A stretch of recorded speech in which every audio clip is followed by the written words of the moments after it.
Hello friends, स्वागत है आपका हमारे YouTube channel study smart IQ में।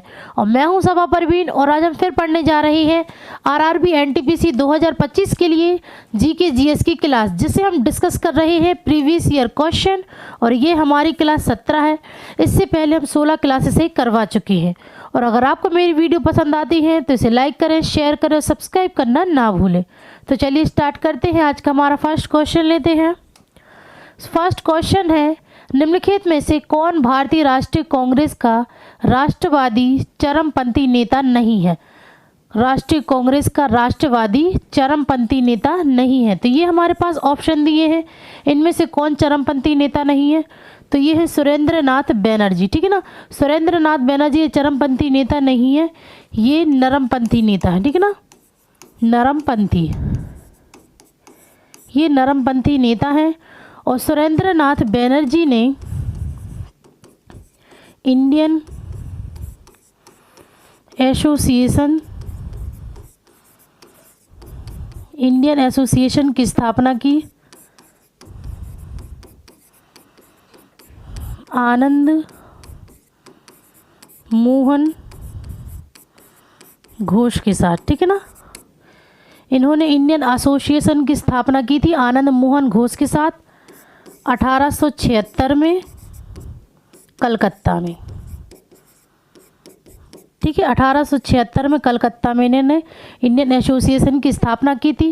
फिर बात करें हम भारतीय राष्ट्रीय कांग्रेस यानी कि INC, तो इसका विभाजन कब हुआ था? तो INC का विभाजन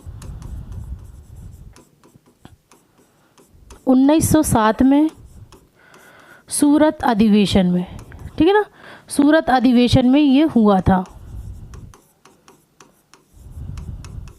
ये दो भागों में बढ़ गए थे। ठीक है ना, ये दो भागों में बढ़ गए थे। कौन कौन थे? तो ये बढ़ गए थे नरमपंथी और गरमपंथी। ठीक है, नरमपंथी और गरमपंथी में ये बढ़ गए थे। अब बात करें गरमपंथी में तो कौन कौन नेता थे? तो गरमपंथी में कौन कौन थे? तो ये थे लाल बाल पाल अरविंद घोष। ठीक है, ये चार लोग थे। तो लाल से लाला लाजपत राय,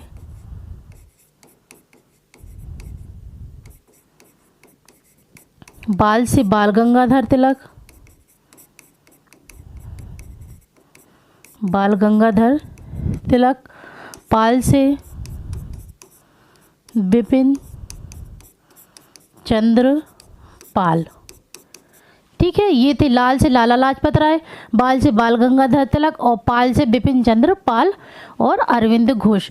तो अब हम बात करें यहाँ पे बाल गंगाधर तिलक की, तो इन्हें लोकमान्य तिलक भी कहते हैं। ठीक है ना, लोकमान्य तिलक,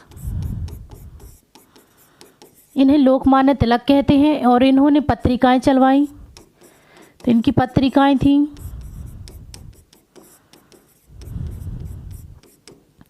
तो ये थी मराठा और केसरी। ठीक है, दो पत्रिकाएं मराठा और केसरी। तो यह किस भाषा में हुई? तो मराठा अंग्रेजी भाषा में, अंग्रेजी भाषा में, और केसरी ये मराठा भाषा में। ठीक है ना, तो ये तो हो गया बाल गंगाधर तिलक के बारे में। फिर हम बात करें लाला लाजपत राय के बारे में, तो यहाँ मैं लिख देती हूँ लाला लाजपत राय। ठीक है, लाला लाजपत राय, तो इन्हें पंजाब केसरी कहते हैं। ठीक है ना, इन्हें पंजाब केसरी कहते हैं। और इन्होंने ही पंजाब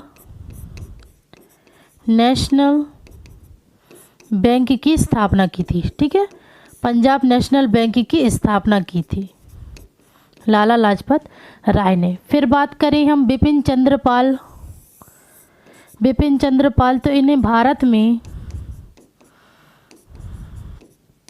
क्रांतिकारी विचारों का जनक कहा जाता है। ठीक है, क्रांतिकारी विचारों का जनक कहा जाता है किसे? बिपिन चंद्र पाल को। तो ये थी इसकी सारी डिटेल्स जो मैंने आपको बताई, और ये एग्ज़ाम में आपके लिए बहुत ज़्यादा यूज़फुल होगी, तो इसे पूरा अच्छे से नोट आप ज़रूर करें, ठीक है। चलिए नेक्स्ट है, भारतमाला परियोजना किससे संबंध है? तो भारतमाला परियोजना यह किससे संबंधित है? तो यह संबंधित है राजमार्गों से, ठीक है ना। तो इसका राइट आंसर होगा ऑप्शन ए। नेक्स्ट है, राष्ट्रीय ग्रामीण स्वास्थ्य मिशन वर्ष में शुरू किया गया था। तो राष्ट्रीय ग्रामीण स्वास्थ्य मिशन ये कब शुरू किया गया था? तो ये शुरू किया गया था 2005 में। तो इसका राइट आंसर होगा ऑप्शन बी। नेक्स्ट है, राज्यसभा के प्रथम सभापति कौन थे? राज्यसभा के प्रथम सभापति ये कौन थे? तो ये थे डॉक्टर सर्वपल्ली राधाकृष्ण, ठीक है ना। डॉक्टर सर्वपल्ली राधाकृष्ण थे, और यह भारत के पहले उपराष्ट्रपति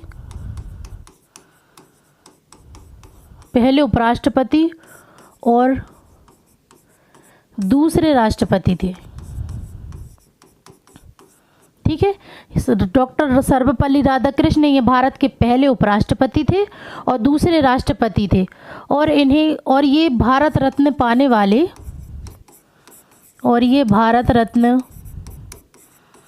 पाने वाले पहले व्यक्ति थे, ठीक है ना, पहले व्यक्ति थे। तो इन्हें भारत रत्न कब प्राप्त हुआ था? तो ये हुआ था 1954 में, ठीक है। 1954 में इन्हें भारत रत्न प्राप्त हुआ था, ठीक है। चलिए नेक्स्ट है, भारत का पहला रेलवे विश्वविद्यालय स्थित है। भारत का पहला रेलवे विश्वविद्यालय ये स्थित है। तो सबसे पहले हम बात करें तो भारत का जनक, मतलब भारत में रेलवे का जनक किसे कहा जाता है? तो भारत में रेलवे का जनक तो ये कहा जाता है डलहौजी को, ठीक है ना। डलहौजी को ये भारत का रेलवे का जनक कहा जाता है, और इसने एक ट्रेन चलवाई थी। तो ये कहाँ से कहाँ तक चली थी? तो इनने पहली ट्रेन चलवाई थी बोरी बंदर मुंबई से या बम्बई से ठाणे तक, ठीक है ना। बोरी बंदर मुंबई से ठाणे के बीच ये इन्होंने चलवाई थी। कितनी चलवाई थी? 34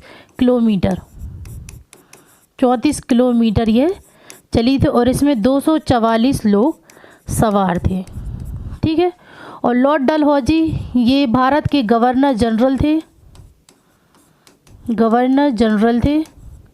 1848 से 1856 तक, ठीक है ना। ये भारत के गवर्नर जनरल रहे, और इन्हें ही भारत के रेलवे का जनक कहा जाता है, ठीक है ना, लॉर्ड डलहौजी को।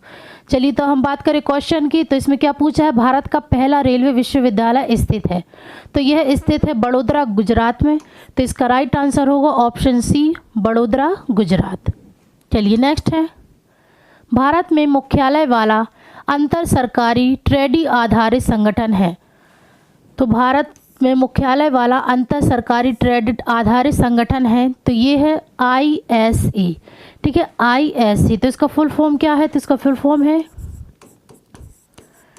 इंटरनेशनल सोलर अलायंस, ठीक है ना। इसका फुल फॉर्म है इंटरनेशनल सोलर अलायंस। एक मिनट यहाँ लिख देती हूँ, ठीक है ना, अलायंस, इंटरनेशनल सोलर अलायंस, ये इसका फुल फॉर्म है। और इसकी स्थापना कहाँ हुई थी? तो ये हुई थी भारत के गुड़गांव, हरियाणा में, ठीक है। कहाँ हुई थी? भारत के गुड़गांव, हरियाणा में इसकी स्थापना हुई थी। नेक्स्ट है, URL क्या होता है? तो URL ये क्या होता है? तो ये होता है इंटरनेट पर प्रदर्शित होने वाले वेब पेज का पता, ठीक है ना। URL का मतलब होता है इंटरनेट पर प्रदर्शित होने वाले वेब पेज का पता। तो इसका राइट आंसर होगा ऑप्शन सी। चलिए नेक्स्ट है, नोबेल पुरस्कार प्रदान करने वाली संस्था स्वीडिश अकेडमी किस क्षेत्र से संबंधित है? तो नोबेल पुरस्कार प्रदान करने वाली संस्था स्वीडिश अकेडमी यह किस क्षेत्र से संबंधित है? तो सबसे पहले हम बात करें नोबेल पुरस्कार, इसकी शुरुआत कब हुई थी? तो नोबेल पुरस्कार की शुरुआत हुई थी 1901 में, ठीक है ना। 1901 में इसकी शुरुआत हुई थी और यह 5 क्षेत्रों में दिया जाने वाला पुरस्कार है, ठीक है ना। यह 5 क्षेत्रों में दिया जाता था, ठीक है ना, 5 क्षेत्र में दिया जाता था। और वो 5 क्षेत्र कौन कौन से थे, तो यहाँ हम देखते हैं physics, chemistry, peace, medicine and literature, ठीक है ना। ये पांच क्षेत्र थे जिनमें नोबेल पुरस्कार प्राप्त होता था और 1969 में यह अर्थशास्त्र में दिया गया, ठीक है ना। 1969 में पहली बार यह अर्थशास्त्र में दिया गया था नोबेल पुरस्कार। और सबसे पहले नोबेल पुरस्कार प्राप्त करने वाले कौन थे, तो नोबेल पुरस्कार प्राप्त करने वाले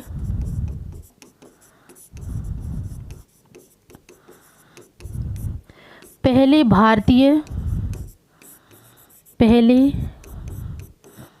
भारतीय और पहले एशियाई व्यक्ति, पहले भारतीय और पहले एशियाई व्यक्ति ये कौन थे, तो ये थे रविंद्रनाथ टैगोर, ठीक है, रविंद्रनाथ टैगोर थे नोबेल पुरस्कार प्राप्त करने वाले। ये पहले भारतीय और पहले एशियाई व्यक्ति थे। और इन्हें कब प्राप्त हुआ था नोबेल पुरस्कार, तो ये हुआ था 1913 में साहित्य में गीतांजलि पुस्तक के लिए, ठीक है ना। गीतांजलि पुस्तक के लिए इन्हें नोबेल पुरस्कार प्राप्त हुआ था 1913 में। चलिए, तो अब हम बात करें क्वेश्चन की, तो इसमें है नोबेल पुरस्कार प्रदान करने वाली संस्था स्वीडिश एकेडमी किस क्षेत्र से संबंधित है, तो यह संबंधित है साहित्य से, ठीक है ना, साहित्य से ये संबंधित है।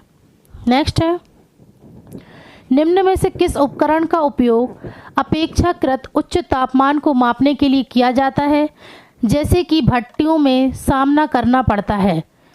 तो निम्न में से किस उपकरण को, तो यहाँ पर हम देखेंगे तो इसका राइट आंसर होगा पायरोमीटर, ठीक है ना, पायरोमीटर।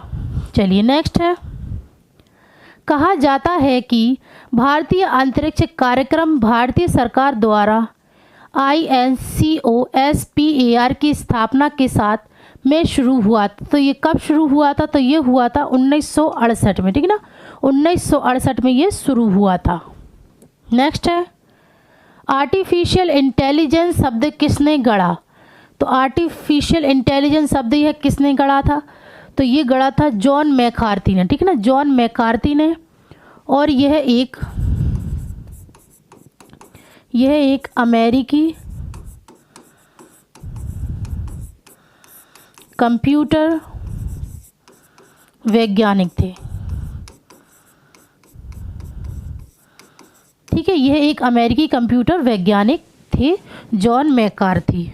नेक्स्ट है, निम्नलिखित में से कौन एक महारत्न सार्वजनिक क्षेत्र उपक्रम है, तो महारत्न सार्वजनिक क्षेत्र उपक्रम है, तो ये है BHEL, BHEL।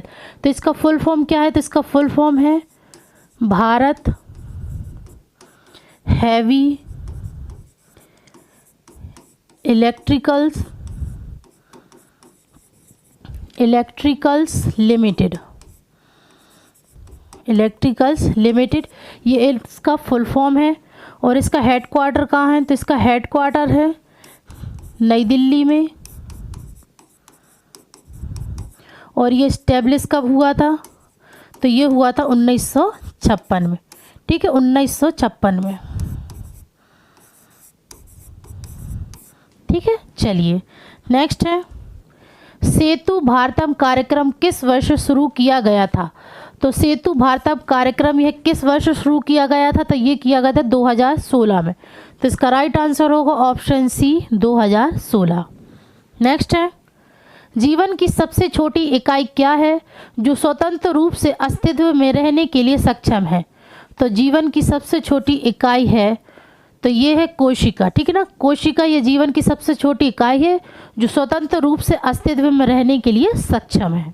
चलिए नेक्स्ट है, भारत में अशोक के शिलालेख का सबसे पहला गुण पुरालेख किस लिपि में लिखा गया था, तो अशोक के शिलालेख का सबसे पहला गुण पुरालेख यह किस लिपि में लिखा गया था, तो ये लिखा गया था ब्राह्मी लिपि में, ठीक है ना, ब्राह्मी लिपि में यह लिखा गया था। अब हम बात करें अशोक की, तो ये मौर्य वंश का शासक था। मौर्य वंश का शासक था। चंद्रगुप्त का पोता और बिंदुसार का बेटा था। ठीक है, चंद्रगुप्त का पोता और बिंदुसार का बेटा था। भारत में खिलाफत आंदोलन के बारे में क्या सही है? तो खिलाफत आंदोलन के बारे में क्या सही है, तो यहाँ पे हमें 4 ऑप्शन दिए हैं, इनमें से हमें पता करना है कि कौन सा सही है। तो सबसे पहले हम पहला पढ़ें, तो ये है, यह पाकिस्तान की मांग में एक आंदोलन था, तो ये गलत है। यह तुर्की सुल्तान के समर्थन में एक आंदोलन था, तो ये सही है। ठीक है, फिर बात करें, यह भारत में मुगल शाही परिवार को बहाल करने के लिए एक आंदोलन था, तो ये भी गलत है। यह जलियांवाला बाग हत्याकांड के खिलाफ एक आंदोलन था, तो ये भी गलत है। तो इसका राइट आंसर होगा ऑप्शन बी, यह तुर्की सुल्तान के समर्थन में ये एक आंदोलन था। नेक्स्ट है, निम्नलिखित में से कौन सा व्यक्ति संगीत वाद्य यंत्र संतूर से जुड़ा नहीं है? तो संगीत वाद्य यंत्र संतूर से जुड़ा नहीं है, तो ये कौन नहीं जुड़े हैं? तो ये है उस्ताद अमजद अली खान। उस्ताद अमजद अली खान ये संतूर से नहीं जुड़े हैं, ये सरोद वादक है। ठीक है ना, सरोद वादक हैं ये, और बाकी ये 3 ये संतूर वादक है। चलिए नेक्स्ट है, प्रिज्म के अंतिम 2 कोनों पर कौन से 2 रंग बनते हैं? तो प्रिज्म के अंतिम 2 कोनों पर ये कौन कौन से रंग बनते हैं? तो ये बनते हैं बैगनी और लाल। ठीक है ना, बैगनी और लाल रंग बनता है। नेक्स्ट है, पाखल वन्य जीव अभ्यारण्य कहाँ स्थित है? पाखल वन्य जीव अभ्यारण्य यह कहाँ स्थित है? तो यह स्थित है वारंगल में। ठीक है ना, वारंगल में, और यह 1952 में स्थित हुआ था। ठीक है ना, 1952 में यह स्थित हुआ था। नेक्स्ट है, सामान्य घरेलू मक्खी का प्राणी नाम है। तो सामान्य घरेलू मक्खी का प्राणी नाम क्या है? तो इसका नाम है मस्का डोमेस्टिका। ठीक है, मस्का डोमेस्टिका इसका प्राणी नाम है। ठीक है, नेक्स्ट है, इसके कार्यान्वयन के दौरान मूल रूप से भारतीय संविधान में मौजूद लेखों की कुल संख्या है। तो भारतीय संविधान में मौजूद लेखों की कुल संख्या है, तो ये है 395। ठीक है, 395 कुल संख्या है। नेक्स्ट है, निम्नलिखित में से कौन एक एप्लीकेशन सॉफ्टवेयर है? तो एप्लीकेशन सॉफ्टवेयर इनमें से कौन सा है? तो ये है ग्राफिक सॉफ्टवेयर, यह एक एप्लीकेशन सॉफ्टवेयर है। नेक्स्ट है, जल विमान सेवा संचालित करने वाला पहला द्वीप है। तो जल विमान सेवा संचालित करने वाला पहला द्वीप, तो ये है अंडमान और निकोबार द्वीप समूह। ठीक है, ये जल विमान संचालित करने वाला पहला द्वीप है। नेक्स्ट है, एलो वेस्ट ब्रोथ किस देश से संबंधित है? तो एलो वेस्ट ब्रोथ यह किस देश से संबंधित है? तो यह फ्रांस से संबंधित है। ठीक है ना, ये फ्रांस से संबंधित है। नेक्स्ट है, निम्नलिखित में से कौन सा राज्य पाकिस्तान की सीमा पर स्थित है? तो कौन सा राज्य पाकिस्तान की सीमा पर स्थित है? तो यहाँ पे हमें 3 ऑप्शन दिए हैं, इनमें से कौन सा राज्य पाकिस्तान की सीमा पर स्थित है? तो यहाँ हम देखें गुजरात, तो ये भी पाकिस्तान सीमा पर है, पंजाब भी है, राजस्थान भी है। तो इसका राइट आंसर होगा ऑप्शन डी, ये सभी गुजरात, पंजाब, राजस्थान ये तीनों पाकिस्तान की सीमा पर स्थित है। तो ये थे आज के हमारे क्वेश्चन। तो आई होप आपको ये वीडियो पसंद आई हो। तो ऐसी ही वीडियो देखने के लिए हमारे चैनल को लाइक करें, शेयर करें, सब्सक्राइब करें। Thank you.